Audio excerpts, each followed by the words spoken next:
Friends, आपण 2017चा paper पूर्णपणे complete केलेला आहे. आता आपण 2018च्या MPSC राज्यसेवेच्या प्रश्नामध्ये पर्यावरण हा टॉपिक पाहू, त्याचे PYQ पाहू.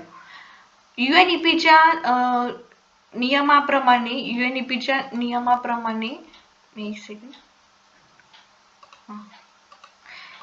नियमाप्रमाणे खालील प्रदूषके त्यांच्या माध्यमांच्या जोड्या जुळवा. Nitrogen oxide.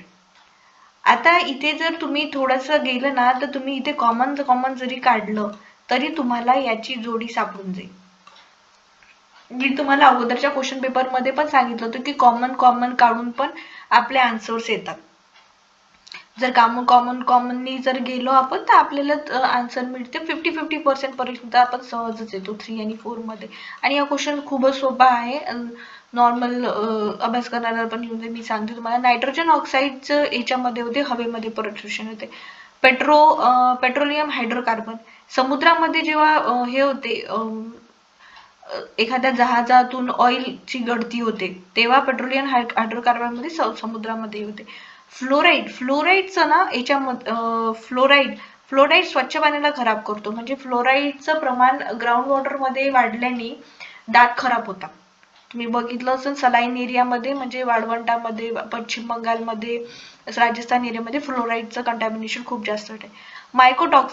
मायकोटॉक्सिन हे एक प्रदूषकच आहे जे अन्नामध्ये येते, म्हणजे फूड पॉइझनिंग होते त्याच्यामध्ये.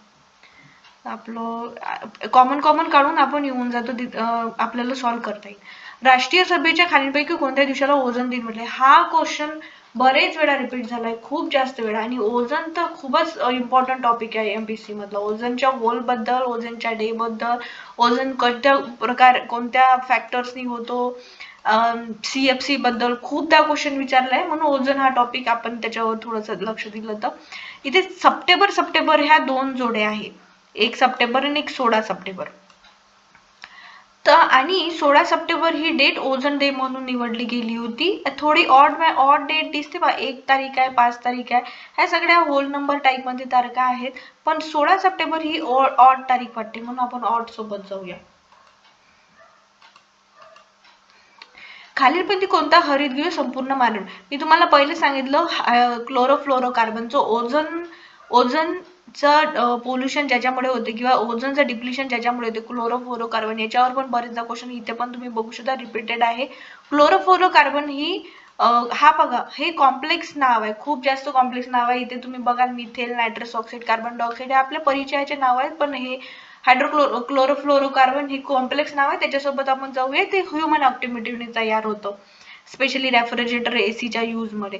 मिथेन हा मॅनमेड आणि नॅचरल दोन्ही याच्यात असून नायट्रस ऑक्साईड आपल्या व्हेकल मधनं, कार्बन डायऑक्साईड पण. आपलं उत्तर आहे क्लोरोफ्लोरोकार्बन. ओझोनच्या बाबतीत बरेचसे क्वेश्चन रिपीट झाले, आपण रिपीटेड क्वेश्चन वर ध्यान देऊ. 2 लगतच्या जीवन समुदायामध्ये संक्रमणी प्रदेशात काय म्हणतात? याला इकोटोन म्हणतात. जसं समुद्र आणि पाणी याच्यामध्ये जो एक समुद्र आणि जमीन याच्यामध्ये जो किनाऱ्याचा भाग असतो त्याला इकोटोन झोन म्हणतात. त्या झोन मध्ये कसं समुद्रातले प्राणी आढळतात, थोडे बहुत आपले जमिनीवरचे प्राणी आढळतात. एक दोन्ही याचं मिश्रण तिथे दिसते, दोन्ही जीवन समुदायाचं, म्हणून त्याला इकोटोन झोन म्हणतात. खालीलपैकी कोणता मानवी परिणामामुळे जागतिक हवामान बदलते? मी तुम्हाला पहिलेच सांगितलं होतं फॅक्टर म्हणजे कोणते कारण आहेत,